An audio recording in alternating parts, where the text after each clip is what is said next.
క్షమించేటువంటి గుణం కలిగి ఉండడము, దమః మనసును అదుపులో పెట్టుకునేటువంటి గుణము, అస్తేయం దొంగతనం చేయకుండా ఉండడం, శౌచం శుద్ధి పవిత్రత, మనసు పవిత్రత, ఇంద్రియ నిగ్రహ ఇంద్రియాలను ఆధీనంలో పెట్టుకోవడము, ధృతిక్షమ దమోస్తేయం శౌచం ఇంద్రియ నిగ్రహ, ధీహి విద్య, ధీ అంటే మంచి బుద్ధి కలిగి ఉండడము, విద్య జ్ఞానవంతులై ఉండడము, ధీర్విద్య సత్యం, అక్రోధ క్రోధం లేకుండా ఉండడం మరియు సత్యాన్ని పాటించడం. ఈ విధంగా 10 లక్షణాలు ద్వారా ధర్మాన్ని తెలియజేయబడుతుంది. అదేవిధంగా ఈ 10 లక్షణాలు అనేవి అవుతున్నాయో వాటన్నింటిని ధారణ చేసుకోవడమే ధర్మము. కాబట్టి ఆ ధర్మాన్ని తెలియజేసేది ఏదైతే ధర్మం అంటున్నామో ఆ యొక్క ధర్మాన్ని తెలియజేసేది వేదమే, పరమ ప్రమాణం. ఆ యొక్క ధర్మానికి పరమ ప్రమాణము వేదమే. ఆ వేద జ్ఞానాన్ని మరి ఎలా తెలుసుకుంటాము అంటే ఋషులు మునుల ద్వారా, సృష్టి ప్రారంభం లోపల ఋషులు మునుల ద్వారా మనకు అందజేయబడింది. ఋషులకు పరంపిత పరమాత్మ ఆత్మలో ఉపదేశాన్ని ఇచ్చాడు. ఆ ద్వారా వాటిని మళ్ళీ మళ్ళీ వినుచు, ఋషుల ద్వారా వినుచు చివరికి మన వరకు కూడా వచ్చింది. మనకు కూడా అందజేసింది స్వామి దయానంద సరస్వతి మహర్షి ఋషి. ఆ ఋషి కూడా మనకు అనగా లుప్తమైనటువంటి అనగా దానిని మన నుంచి దూరం చేయబడినటువంటి వేద జ్ఞానాన్ని మళ్ళీ మనకు దయానంద సరస్వతి గారు అందించారు. ఆ విధంగా ఋషులు మునుల ద్వారా మనకు అందజేయబడినటువంటిది ఏదైతుందో దానిని వారి మార్గంలో నడుచుకుంటూ మనము తెలుసుకున్నట్లయితే ఆ యొక్క ధర్మాన్ని, ఆ యొక్క జ్ఞానాన్ని తెలుసుకోగలుగుతాము.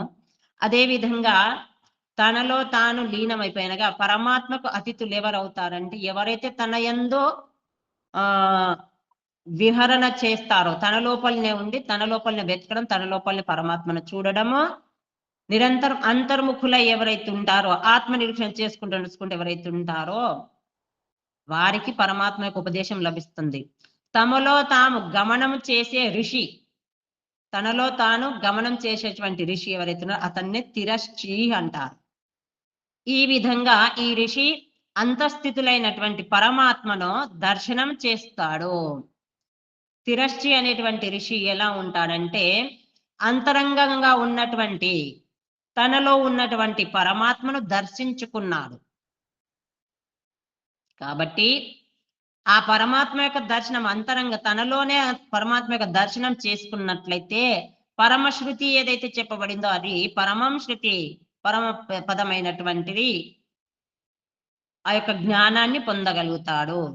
పరమేశ్వరుడు ఇతనితో చెప్పుచున్నాడు. ఆ విధంగా అంతర్ముఖుడైనటువంటి అంతరంగంగా పరమాత్మను దర్శనం చేసుకున్నటువంటి ఋషికి చెప్పుచున్నారేమనగా, హే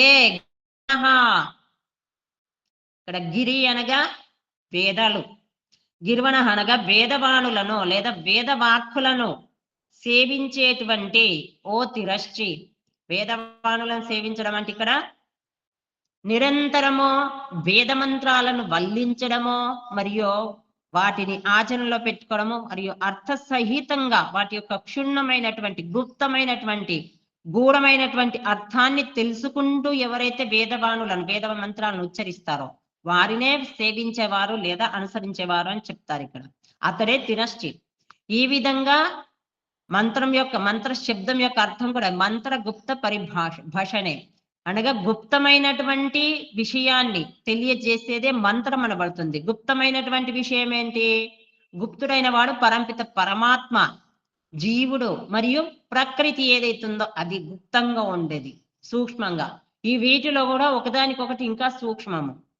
ప్రకృతి కంటే సూక్ష్మమైంది ఇది, ప్రకృతి సూక్ష్మం అంటే దానికంటే సూక్ష్మం జీవుడు, జీవుని కంటే సూక్ష్మమైన వాడు పరంపిత పరమాత్మ. వీటిని తెలియజేసేదే వేద మంత్రాలు. కాబట్టి ఆ వేద మంత్రాలను ఎవరైతే సూక్ష్మంగా ఉన్నటువంటి పదార్థాలను తెలుసుకోవడానికి ప్రయత్నం చేస్తారో, వాటిని వల్లిస్తారో మంత్రాలను, ఆ వారిని తిరశ్చి అంటారు. ఓ తిరశ్చి త్వా నిన్ను గిరహ ఈ వేదవాణులు లేదా వేదవాక్కులో సుతేషు ఆయా ఉత్పన్నమైనటువంటి ధర్మ సంకటాలలో నీవు ఎప్పుడైతే వేదానుసారంగా నడుచుకుంటున్నావో, జ్ఞానపూర్వకంగా నడుచుకుంటున్నావో, ఆ సమయం లోపల అప్పుడప్పుడు ఉత్పన్నమైనటువంటి ధర్మ సంకటాలు ఏవైతున్నాయో, ఆ ధర్మ సంకటాల సమయంలో రథీహి ఇవ, సారథుల వలె, మార్గదర్శకుల వలె ఆ అస్తు, చుట్టూ అనగా అన్ని వైపుల నుండి చేరుతాయి. ఈ వేదవాక్కులు ఏవైతున్నాయో తిరస్సి అనగా అంతర్ముఖుడైనటువంటి పరమాత్మ యొక్క దర్శనం చేసుకునేటువంటి ఎవరైతే ఉన్నారో వారు నిరంతరం వేదవాణులను వల్లించే వారు ఎవరైతున్నారో, నిరంతరం వేదం లోపలనే మునిగి ఉన్న వారు ఎవరైతున్నారో వారికి ఎప్పుడైతే ధర్మ సంకటాలు వస్తాయో అప్పుడు నీకు అన్ని వైపుల నుండి మార్గం దర్శనం చేసేటువంటి లేదా సైనికుల్లాగా నిన్ను రక్షించేటువంటి విధంగా అవి నిన్ను చేరుకుంటాయి. అవి నీ జీవన యాత్రలో నీ యొక్క నలువైపుల నుండి నీ అన్ని సమస్యలకు సమాధానం ఇచ్చేవిగా అవుతాయి. నీ యొక్క జీవితం ఏదైతుందో, జీవితం యొక్క యాత్ర ఏదైతుందో ఆ యాత్ర లోపల నీవు నడిచేటువంటి యాత్రలో నీకు ఏవైనా ధర్మ సంకటాలు వచ్చినట్లయితే అవి నలువైపుల నుండి నీ యొక్క అన్ని సమస్యలకు సమాధానం ఇచ్చేవి అవుతాయి. అనగా ఎవరైతే ప్రతి నిత్యము నిరంతరము వేద మంత్రాలను కేవలం వల్లించడం కాదు, అర్థసహితంగా ఎవరైతే చదువుకుంటూ పారాయణం చేయడం లేదా చదువుకుంటూ వెళ్తారో మరియు ఆచరణలో పెట్టుకుంటారో వారికి ఎప్పుడైతే ధర్మ సంకటాలు కలుగుతాయో అప్పుడు అవి రక్షించేవిగా లేదా సమాధానాన్ని ఇచ్చేవిగా అవుతాయి. గావహ ఏ విధంగా అంటే ఈ వేదవాణులో లేదా వాక్కులు గమయంతి అర్థాన్, ఈ వేదవాణులు ఏవైతేనే వావి ఏవైతే అర్థాలను తెలియజేస్తాయో అవే వేదవాణులు. ఆ వేదవాక్కులు త్వా నీకు అభి రెండు వైపులా, లోపల మరియు బయట రెండు వైపులా రక్షిస్తాయి. బాహ్యంగా కూడా నీ బయట ప్రపంచంలో లేదా బాహ్యంగా రక్షిస్తాయి మరియు అంతర్ముఖంగా కూడా రక్షింపబడతాయి. ఏ విధంగా అంటే అంతర్ముఖంగా అంటే లోపల ఉన్నటువంటి శత్రువులు ఎవరు, లోపల కలిగేటువంటి ధర్మ సంకటాలు ఏంటి అంటే మనకు కామక్రోధ లోభ మోహాలు వస్తాయి, దాని ద్వారా శరీరం లోపల రోగాలు వస్తాయి. కాబట్టి ఈ రోగాల నుండి రక్షించేది, కామక్రోధ మోహ లోభాలైనటువంటి శత్రువుల నుంచి కూడా రక్షించేది వేదవాణియే, బాహ్యంగా కూడా అంతర్ముఖంగా కూడా. పాఠమాత్రం రూపంలో మరియు వివరణాత్మక రూపంలో మంచి పద్ధతిలో బాగుగా అనూహ్యత లభించాలి లేదా ప్రాప్తిస్తాయి. పాఠరూపకంగా అయినా సరే లేదా పూర్తిగా వివరణాత్మకంగా విస్తారంగా కూడా తెలియజేసేవిగా నీకు లభిస్తాయి. ఎప్పుడైతే నీవు అంతర్ముఖుడవయ్యి నిరంతరం నీలోనే ప్రయాణం చేస్తావు, అనగా పరమాత్మ యొక్క ఉపదేశాన్ని వింటూ పరమాత్మ యొక్క దర్శనాన్ని నీలో చేసుకుంటావో. ఇక్కడ బయట చెప్పలేదు చూడండి, ఇక్కడ ఏం చెప్పారో, ఎవరైతే పరమాత్మను తనలో గమనం చేసేటువంటి, తనలో ఉన్నటువంటి పరమాత్మను గమనం, జ్ఞానవంతుడైనటువంటి గతిశీలుడైనటువంటి తనలోనే ఉన్నటువంటి గమనశీలుడైనటువంటి లేదా జీవుడు నిరంతరం గమనం చేస్తాడు, ఇటు అటు తిరుగుతా ఉంటాడు. ఇక్కడ ఉన్నాడా పరమాత్మ, అక్కడ ఉన్నాడా, ఇక్కడ లభిస్తాడా, అక్కడ లభిస్తాడా, ఎవరేది చెప్తే ఇక్కడ ఉన్నాడని చెప్తే అక్కడికి వెళ్తాం, అక్కడ ఉన్నాడని చెప్తే అక్కడికి, ఎక్కడ చెబితే అక్కడికి ప్రయాణం చేస్తూ ఉన్నాం, పరమాత్మ లభిస్తాడు అని బయట ప్రపంచంలో. కానీ ఇక్కడ తిరస్చి ద్వారా తెలియజేయబడుతుంది ఏంటి అంటే, ఎవరైతే పరంపిత పరమాత్మ జీవుడు బయట వెతికితే దొరకడు, తనలోనే తిరుగుతున్నటువంటి లేదా పరమాత్మ యందే తిరుగుతున్న జీవుడు తనలో ఉన్నటువంటి పరమాత్మలో లీనమైనట్లయితే ఆ జీవునికి పరమాత్మ ఉపదేశం ఇస్తున్నాడు. ఎప్పుడైతే నీకు ధర్మ సంకటాలు వస్తాయో అప్పుడు నా యొక్క వేదవాక్కులు ఏవైతున్నాయో అవి నిన్ను రక్షిస్తాయి, బాగుగా సరైన పద్ధతిలో మార్గదర్శనం చేస్తాయి. ఇవి మిమ్మల్ని అదే విధంగా ప్రశంసించేలా చెయ్యాలి. ఇవి మిమ్మల్ని ఆ విధంగానే ప్రశంసించేటట్లు, గౌరవించేటట్లు చెయ్యాలి ఈ వేదవాక్కులు. ఏ విధంగా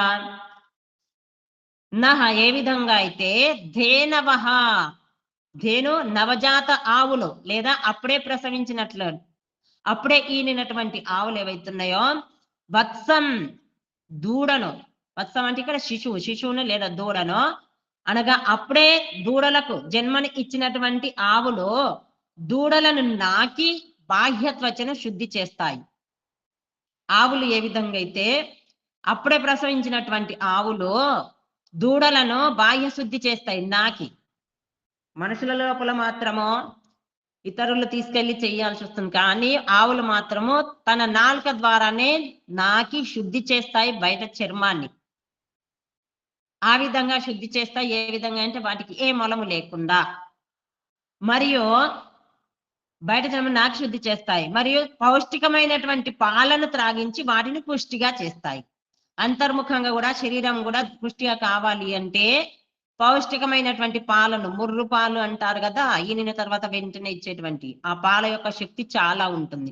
కాబట్టి ఆ పౌష్టికమైనటువంటి పాలను త్రాగించి వాటిని పుష్టిగా చేస్తాయి. బాహ్యంగా శుద్ధి చేస్తాయి మరియు అంతర్ముఖంగా కూడా అవి శుద్ధి చేస్తాయి, పుష్టిగా చేస్తాయి, బలంగా చేస్తాయి.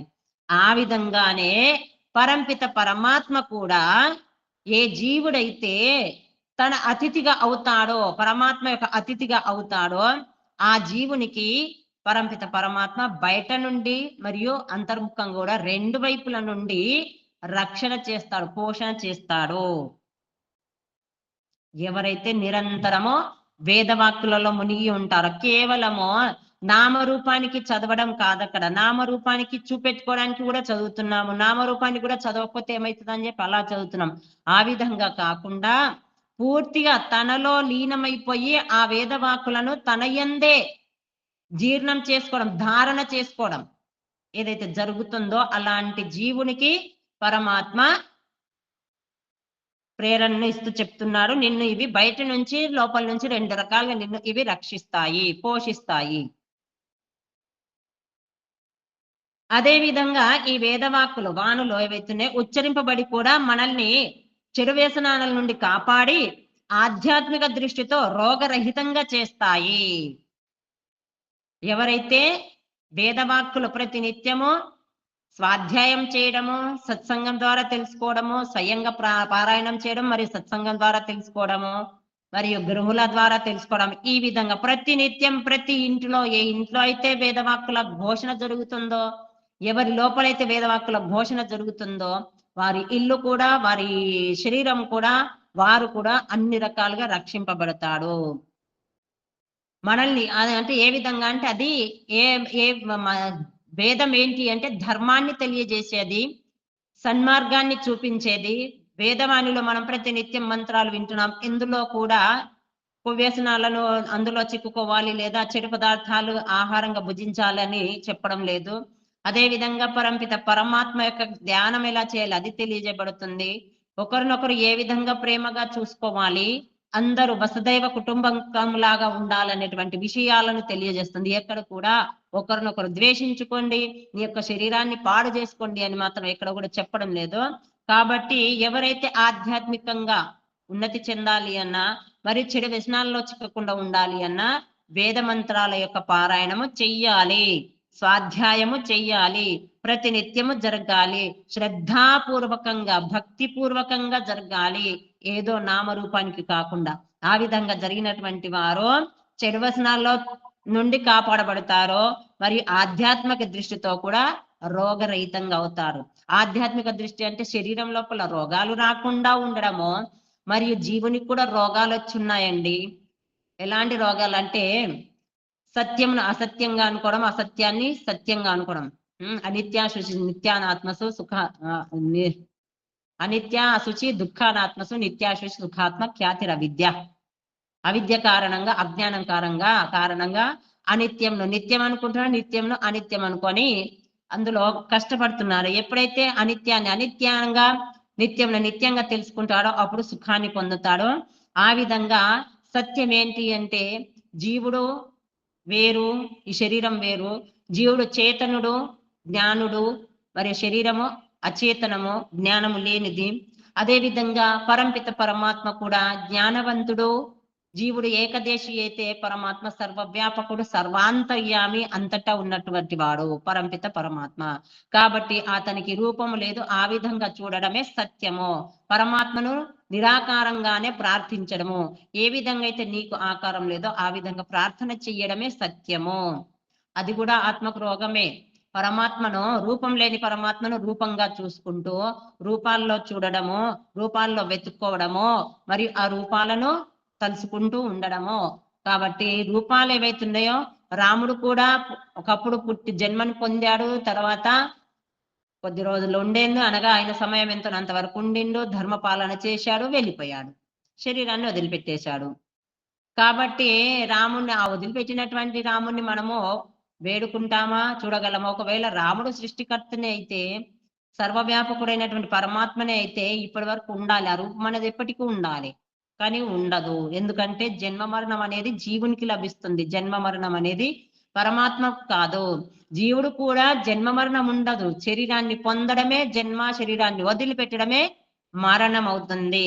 ఆ విధంగా చూస్తే శరీరాన్ని ధారణ ఎందుకు చేస్తాడంటే జీవుడు అల్పజ్ఞుడు కాబట్టి, జ్ఞానాన్ని పొందడం కొరకు సాధనం అవసరం కాబట్టి శరీరాన్ని ధారణ చేసుకుంటాడు. తనకు తానుగా చేసుకోడు. పరమాత్మ యొక్క కృప వలన అతనికి ఈ సాధన రూప రథ రూప శరీరం లభిస్తుంది. కాబట్టి పరమాత్మకు జ్ఞానం స్వయంగా జ్ఞానవంతుడు, స్వయంగానే ఉత్పన్నమైన వాడు కాబట్టి అతనికి ఇంకా వేరే వారి ద్వారా జ్ఞానాన్ని పొందటువంటి అవసరం లేదు. కాబట్టి అతనికి ఇంకొక సారథి కానీ లేదా రథము కానీ లేదా శరీరం కానీ అవసరం లేదు.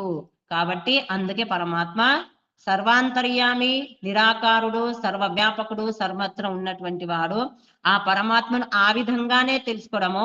ఆ విధంగా ఎవరైతే నిత్యం మంత్రాలు, వేద మంత్రాల యొక్క పారాయణం కేవలము వల్లించడం కాదు, మనం వల్లించడం కాదు, మన ఇంట్లో మంచి జరగాలంటే ఇతరుల ద్వారా పిలిపించుకొని పూజలు చేయించుకోవడం కాకుండా దాని యొక్క పూజ యొక్క ఫలం ఏంటిదో తెలుసుకొని గురువుల ద్వారా సత్య అంటే వేదానుకూలంగా నడుచుకునేటువంటి వాళ్ళ ద్వారా పిలిపించుకొని చేయించుకొని అది ఉత్తమమే.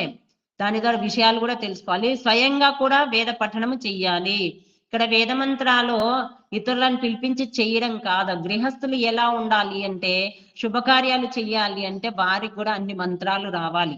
మీరు సంస్కార ఇది ఉంది కదా, సంస్కార విధిలో అందులో విషయాలు ఏం చెప్పారంటే ప్రతి దాంట్లో కూడా ఏ ఏ సంస్కారం చేయబడిందో అది భార్యాభర్తలు చదవాల్సినవి ఉన్నాయి. భార్యకు తగిన విధంగా మంత్రాలు, భర్తకు కలిగిన చదివేటువంటి మంత్రాలు, అదే విధంగా భార్యాభర్తలు కలిసి చదివే మంత్రాలు, అదే విధంగా యజమానుడు ఇంట్లో ఏవైతే పనులు చేస్తారో యజమానుడే చదవాల్సినవి ఉన్నాయి. కాబట్టి దాన్ని బట్టి అర్థం ఏంటంటే ప్రతి ఒక్కరు వేదాలు చదవాలి. మరియు ఇంకా పురోహితులను ఎందుకు పిలుచుకోవడం అంటే అక్కడ పురోహితులను తప్పకుండా పిలిపించుకొని కూర్చోబెట్టుకొని వాళ్ళ సన్నిధిలో వాళ్ళ సమ్ముఖంగా చేయడము. చేసిన తర్వాత ఆ క్రియలు చేసిన తర్వాత వారి యొక్క కర్తవ్యం ఏంటిదంటే ఎవరైతే పురోహితులు ఉన్నారో వారికి దక్షిణ ఇవ్వడం ఉంటుంది. దక్షిణ కొరకు పిలిచి కొన్ని విషయాలు, ఇంకా తెలియని విషయాలు కూడా నిరంతరం గృహస్థులై ఉన్నందున వారు కొన్ని కార్యాలు చేస్తూ ఉంటారు కాబట్టి అప్పుడప్పుడు పరమాత్మ నుంచి దూరం అవుతారు. కాబట్టి ఆ విషయాలను కూడా వారి ద్వారా తెలుసుకొనడం కొరకు పిలిపించుకోవాలి. కానీ ఈ రోజులలో భౌతికంగా పౌరాణిక పద్ధతిలో చేసేటువంటి పూజలు మాత్రము అవి ఎందుకు కూడా పనికిరానివే. వారు చదివేటువంటివి ఏవైతున్నాయో అవి మంత్రాలు, వేద మంత్రాలు కావు. వారు చేసేటువంటి క్రియలు కూడా వేదానుకూలమైనటువంటివి కావు. కాబట్టి ధర్మం అంటే ఏంటిది, ధర్మం గురించి లేదా మన జీవితానికి సంబంధించినటువంటి కార్యకలాపాలు కానీ పూజలు కానీ చేయాల్సినవి అవుతున్నాయో వాటన్నింటిని గురించి తెలియజేసేది వేదమే. కాబట్టి ఆ వేదానుకూలంగా పరమాత్మ యొక్క పూజ ఎలా చెయ్యాలి, మనము నిత్యావసరాల కొరకు కూడా యజ్ఞ యాగాదులు చేస్తూ ఉంటాం, వాటిని ఎలా చెయ్యాలి, గృహాలను నిర్మాణం చేసుకుంటే గృహ ప్రవేశం అనేటివి అలాంటివి ఉన్నాయి కదా, వాటన్నింటిని ఎందుకు చెయ్యాలి, ఏ విధంగా చేయాలి అనేది వేదం లోపలనే ఉంది. కాబట్టి వేదానుకూలంగా ఎవరైతే నడుచుకుంటారో వారు ఆత్మపరంగా కానీ శరీరపరంగా కానీ మరియు బాహ్యంగా కూడా అన్ని రకాలుగా వారు రక్షింపబడతారు. ఆధ్యాత్మిక దృష్టితో రోగరహితంగా చేస్తాయి. మరియు అర్థజ్ఞానం కలిగినట్లయితే మన యొక్క మస్తిష్కం మరియు మనస్సు పైన ఒక విశేషమైనటువంటి ప్రభావమును ఏర్పరుస్తూ మా యొక్క జీవితాలను ఉన్నతంగా చేస్తాయి. కేవలం మంత్రపారాయణం కాకుండా అర్థసహితంగా ఎవరైతే మంత్రాలనగా క్షుణ్ణంగా ఎవరైతే అర్థాలను తెలుసుకుంటూ నిత్యం పారాయణం చేస్తారో వారి యొక్క మస్తిష్కం ఏదైతుందో అది జ్ఞానపూర్వకంగా తయారవుతుంది. మరియు మనసు పైన విశేషమైనటువంటి ప్రభావాన్ని కలిగించి మన యొక్క జీవితాలు ఎవరైతే పారాయణ చేస్తారో వారి యొక్క జీవితాలను ఉన్నతంగా చేస్తుంది. ఎప్పుడైనా కూడా మన ముందు ధర్మ సంకటాలు ఉపస్థితమైనట్లయితే అప్పుడు ఈ వేదవాణులు మనల్ని ఆ చిక్కుల నుండి అనగా ఆ సందిగ్ధముల నుండి వదిలించుకోవడానికి సహాయకములు అవుతాయి. ఆ చిక్కులను దూరం చేసుకోవడం కొరకు సహాయపడతాయి. మరి ధర్మం ఏంటి? ఈ ప్రశ్నకు సమాధానము అదేమనగా దేనిని వేదం ప్రేరణను ఇస్తుందో అదే. దేని గురించి అయితే వేదం ప్రేరణ కలిగిస్తుందో, వేదం తెలియజేస్తుందో అదే ధర్మము. ధర్మ సంకటమైన స్థితి అందరి జీవితాల్లోకి వస్తుంది. ఒకవేళ మనము నియమిత రూపంలో వేదవాణులను సేవించినట్లయితే ఈ వేదవాణులు మనకు మార్గదర్శకములు అవుతాయి. ధర్మం ఏంటి? వేదంలో ఏదైతే తెలియజేయబడిందో అదే ధర్మం. వేదానుకూలంగా నడుచుకోవడమే ధర్మం. ధర్మం గురించి ఏమని చెప్పగలం? ఇక్కడ ఇంతకుముందే చెప్పాను ధర్మం ఏంటి అనేది. ఆ విధంగా తెలియజేసేది కూడా వేదమే. ఋషులు మహర్షుల ద్వారా 10 రకాలు అని చెప్పామో అది కూడా వేదానుకూలంగానే చెప్పబడింది. కాబట్టి వేదమే అన్నింటికి సమాధానము. మన ధర్మ సంకటాలకైనా సరే, దేనికైనా సరే అన్నింటికి సమాధానము చెప్పేదే వేదము. వేదాన్ని మించినటువంటి మార్గదర్శకము ఇంకొకటి లేదు. కాబట్టి ప్రతి ఒక్కరూ వేదాన్ని చదవాలి, చదివించాలి. అప్పుడే జీవితాలు బాగుపడతాయి. ఏ విధంగా అవుతాయి?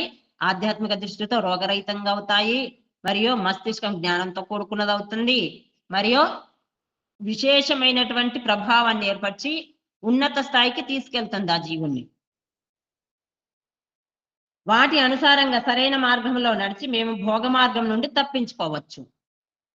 ధర్మం అంటేనే వేదం కాబట్టి వేదానుసారంగా నడుచుకున్నట్లయితే మేము మా యొక్క భోగ మార్గాలు ఏవైతున్నాయో అందులో చిక్కుకోకుండా మేము తప్పించుకోవచ్చు. వాసన రూపంలో కోరికల్లో చిక్కుకోకుండా మేము తప్పించుకోగలుగుతాము. పరిణామంగా రోగాల నుండి కూడా తప్పించుకోవడం జరుగుతుంది. రోగాల నుండి కూడా దూరం అవుతాం. ఈ ఇంద్రియాలు లేదా ఇంద్రియాల శక్తులు జీర్ణం కావు, నష్టం కావు. ఇంద్రియాల యొక్క శక్తులు ఏవైతున్నాయో, ఎవరైతే వేదాలను అనుసరిస్తారో, వేదానుసారంగా నడుచుకుంటారో, ప్రతినిత్యము వేద మంత్రాల యొక్క అర్థం తెలుసుకొని వేదమే ప్రమాణంగా తీసుకొని నడుచుకుంటారో, వాటి యొక్క అర్థాలను తెలుసుకుంటారో, వారి యొక్క ఇంద్రియాలు ఏవైతున్నాయో అవి జీర్ణం కావు. అనగా ఏ దాని కొరకైతే శరీరాన్ని ఇచ్చి ఇంద్రియాలను ఇచ్చాడో పరమాత్మ, ఆ లక్ష్యాన్ని చేరుకోవడం కొరకు ఉపయోగపడతాయి. అనవసరంగా అవి నాశనం కావు. మరియు మేము ఆంగిరసులము అయ్యి ఉంటాము. ఈ విధంగా ఒక్కొక్క ఇంద్రియం రక్షింపబడుతుంది కాబట్టి జీర్ణం కాకుండా, అనగా నాశనం కాకుండా, నష్టం కాకుండా, చెడిపోకుండా ఉంటాయి. కాబట్టి మేము ఆంగిరసులం, అనగా మా యొక్క కణమందు పరమాత్మ యొక్క రసము, జ్ఞానామృతం నింపుకున్న వాళ్ళం అవుతాం. కాబట్టి మేము అందుకే ఆంగిరసులము. భావార్థము: ధర్మజ్ఞానం కొరకు మేము పరమేశ్వరుని వాణిని పరమ ప్రమాణంగా తీసుకునే వారము అగుదము. ధర్మం తెలియజేసినట్టు ధర్మం కొరకు తెలియజేసే జ్ఞానం కొరకు మేము పరమాత్మ యొక్క వేదవాణినే మేము ప్రమాణంగా తీసుకుంటాము. ఆ విధంగా మేము అవుతాము. వేదమే ప్రమాణం. మీరు అనొచ్చు, వేదం కూడా ఇతరుల ద్వారా వ్రాయబడింది కదా అని. పుస్తక రూపంలో ఉన్నది మాత్రం ఇతరుల ద్వారా వ్రాయబడింది, అందులో కల్పితాలు లేవు. ఎన్ని గ్రంథాలు ఏవైతున్నాయో వేదేతర గ్రంథాలన్నింటిలో కూడా కల్పితాలు అంటే కలపడం జరిగింది. అందులో అశుద్ధమైనటువంటి కూడా చేర్చబడడం జరిగింది ఇతరవి. కానీ వేదంలో మాత్రము లేవు. ఎందుకంటే అది పరమాత్మ యొక్క వాణి, పరమాత్మ యొక్క జ్ఞానం, పరమాత్మ యొక్క ఉపదేశం. కాబట్టి అందులో ఎవరు కూడా ఏమియునో కల్పితము చెయ్యలేరు. అది మానవులది కాదు. మానవుల ద్వారా ఏదైతే రచించబడుతుందో అందులో కల్పితాలు జరుగుతాయి. కానీ పరమాత్మ యొక్క రచన ఏదైతుందో ఆ రచనలో కల్పితాలు ఎవరు జరపలేరు. ఒకవేళ కల్పితాలు జరిగినట్లయితే అతడు పరమాత్మ కాడు. కాబట్టి దీని ద్వారా మనం తెలుసుకునేది ఏంటిదంటే, మనకు మానవుని యొక్క లక్ష్యము, మానవ యొక్క జీవనం కొరకు వేదమే ప్రమాణము, ఇంకొకటి కాదు. అదే విధంగా పరంపిత పరమాత్మ, నిరంతరము అంతటా ఉన్నటువంటి పరమాత్మ, అతన్ని పట్టుకోవాలి, అతని కొరకే, అతన్ని సాధించడం కొరకే, అతన్ని చేరుకోవడం కొరకే ఈ మానవ జన్మ లభించింది అనేటువంటి విషయాన్ని మనము గుర్తుంచుకొని నిరంతరము పరమాత్మ వైపుకు వెళ్ళడానికి ప్రయత్నం చేయాలి. అదే మార్గదర్శకం వేదము.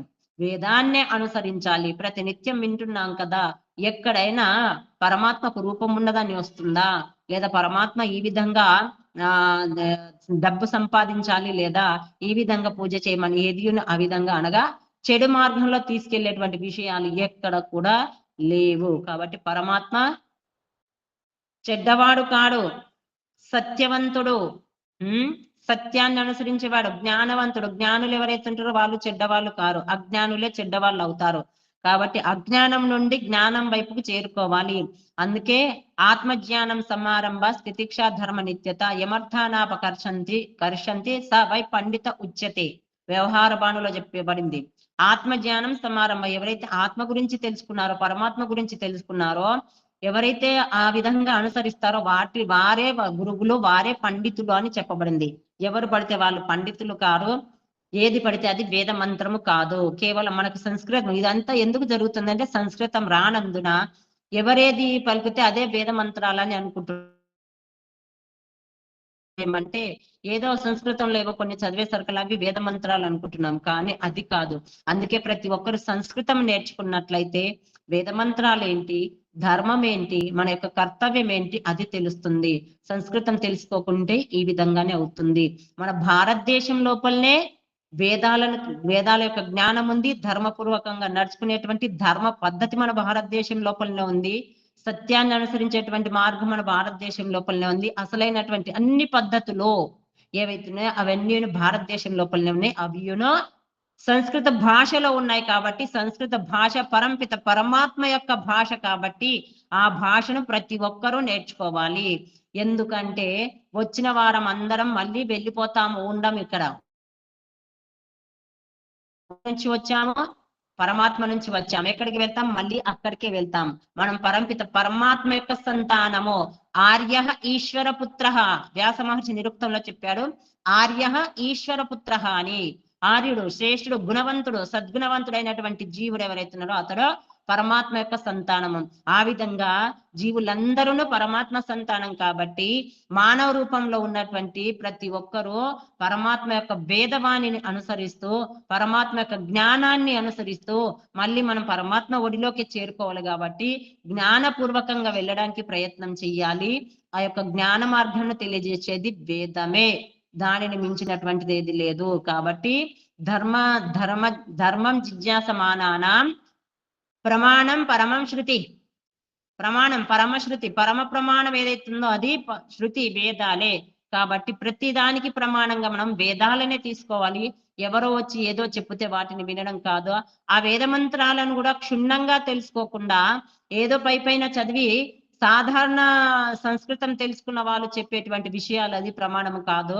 వేద మంత్రాలను వాటి యొక్క అర్థాలను తెలియజేయాలంటే, క్షుణ్ణంగా తెలియజేయాలంటే పూర్తిగా మూలం వరకు, శబ్దాల యొక్క మూలం వరకు ఎవరైతే వెళ్తారో వాటి యొక్క అర్థాలను తెలుసుకోగలుగుతారు. కాబట్టి సంస్కృత వ్యాకరణం ఏదైతుందో దాని ద్వారానే శుద్ధమైనటువంటి అర్థాన్ని మనము, నిజమైనటువంటి సత్యమైనటువంటి అర్థాన్ని మనం తెలుసుకోగలము. కాబట్టి ఎవరైతే సాధారణంగా తెలుసుకున్నటువంటి మానవులు సంస్కృతం తెలుసుకొని దాని యొక్క అర్థం తెలియజేస్తూ వేదంలో ఈ విధానంగా ఉంది, వేదమే ప్రమాణం కాబట్టి వేదంలో ఈ విధంగా ఉంది అని చెప్పి ఈశావాస్యం ఇదం సర్వం అంటే యేసు ప్రభుదని చెప్పడము. అదే విధంగా ఖురాన్ వాళ్ళు కూడా చెప్తారు వేదంలో ఉందని ఏదో శబ్దం తీసుకొని. అంటే ఆ విధంగా అల్లా, అక్క, అంబ అనేటువంటి శబ్దం కూడా అది సంస్కృతంలో చూసినట్లయితే అది అమ్మ అనేటువంటి అర్థం వస్తుంది. ఆ విధంగా పరమాత్మ కూడా అర్థం వస్తుంది. కానీ దానిని అల్లా అంటే ఈ ఖుదా ఏదైతే ఉన్నాడో మొహమ్మద్ అలాంటి వారి గురించి చెప్పలేదు. అదే విధంగా రాముడు, కృష్ణుడు వారి యొక్క చరిత్ర కూడా లేదు వేదంలో. శివుడు అనేటువంటి ఎవరైతే వారి యొక్క చరిత్ర అంటే మనం భౌతికంగా ఉత్పన్నమైనటువంటి వారిని ఎవరైతే చెప్తున్నామో వారి గురించి లేదు చరిత్ర. కానీ శబ్దం యొక్క అర్థం మనం గూఢంగా వెళ్ళినట్టయితే రామ శబ్దానికి అర్థము రమ ఉపరమే ధాతువుతోని, రమోపరమే ధాతుతో రామ శబ్దం సిద్ధమవుతుంది. కాబట్టి రమింప చేసేవాడు పరంపిత పరమాత్మ యొక్క ఒక గుణాన్ని బట్టి అది పేరు చెప్పుకోవచ్చు. అదే విధంగా శివుడు అంటే శుభం చేసేవాడు కాబట్టి గుప్తమైనటువంటి పరమాత్మ, గుప్తంగా ఉన్నటువంటి పరమాత్మ నిరంతరం శుభాన్ని కలిగిస్తూ గుణాన్ని బట్టి చెప్పుకుంటాము. కానీ ఈ ప్రపంచంలో జన్మను ఎత్తినటువంటి వారి యొక్క చరిత్ర కానీ వేదంలో లేదు, ఎవరి చరిత్ర లేదు. కాబట్టి చరిత్రను తెలియచేసేది కాదు, అది పరమాత్మ యొక్క స్వరూపాన్ని తెలియజేసేది, మరియు జీవుడు ఏ విధంగా నడుచుకోవాలి అన్నటువంటి జీవన యాత్రకు సంబంధించిన విషయాన్ని తెలియజేస్తుంది. కానీ అక్కడ ఏ ఒక్కరి యొక్క చరిత్రను తెలియజేసేది లేదు, మానవుల చరిత్ర అసలే లేదు. కాబట్టి అందుకే ఆ వేదమే ప్రమాణము. అందుకే అది పరమాత్మ యొక్క వాణి కాబట్టి అందులో ఎవరు కూడా కల్పితము చెయ్యలేరు. సాధారణంగా చదువుకొని ఏదో మంత్రం యొక్క అర్థం చేస్తానంటే వాడికి ఒకవేళ మంచి అయితే జరగదు, చెడు జరుగుతుంది. ఇంకొకరికి తెలియజేస్తే ఇంకా ఇంకా ఏమవుతుందో అది అర్థం చేసుకోవాలి. కాబట్టి పరమాత్మ యొక్క వాణిని తెలుసుకోవాలి అంటే పరమాత్మ యొక్క సన్నిధిలో మునుల ద్వారా చూపెట్టబడినటువంటి మార్గంలో మనం నడుచుకుంటే, ఏ పద్ధతి ద్వారా వేదాల దగ్గరికి వెళ్ళగలుగుతామో ఆ పద్ధతిగా మనం విద్యాధ్యయనం చేసుకుంటూ వెళ్ళినట్లయితే వేదాన్ని అర్థం చేసుకుంటాము, పరమాత్మను అర్థం చేసుకుంటాము, మనల్ని మనం కూడా తెలుసుకుంటాము. ఆ విధంగా వేదమే ప్రమాణం అనేది ఇక్కడ మనకు తెలియజేయబడింది. కాబట్టి వేదాన్ని మించినటువంటి శాస్త్రం ఇంకేదియూ లేదు. అన్నీ ఏ ఏ శాస్త్రాలు అయితే వచ్చినాయి అవన్నీ ఋషుల మునుల ద్వారా సత్యాన్ని తెలియజేసినటువంటి శాస్త్రాలు అవన్నీ. ఎవరైతే సత్యంగా ఏ శాస్త్రాలు అయితే సత్యంగా ఉన్నాయో అవే ప్రమాణంగా తీసుకోవచ్చు భౌతికంగా. కానీ అసలైనటువంటి ప్రమాణము వేదమే. కాబట్టి ఆ వేదాన్ని అనుసరించడానికే ప్రయత్నం చెయ్యాలి, వేదానుకూలంగానే నడుచుకోవాలి, వేద విహిత కర్మలే చెయ్యాలి. వేదంలో ఏ విధంగా అయితే చెప్పబడినో ఆ కర్మలనే చెయ్యాలి, ఆ విధంగానే పూజలు చెయ్యాలి, ఆ విధంగానే ధర్మ కార్యాలు చెయ్యాలి. ఆ విధంగా నడుచుకోవడమే పరమాత్మ వైపుకు వెళ్ళడము, పరమాత్మ యొక్క అతిథి అయ్యేటువంటి శక్తి కలుగుతుంది, మార్గం లభిస్తుంది, యోగ్యత వస్తుంది. కాబట్టి ఆ యోగ్యత రావాలి అంటే వేదాన్నే పట్టుకోవాలి అనేటువంటి విషయం మనము 349వ మంత్రం ద్వారా తెలుసుకున్నాము. ఓం శం.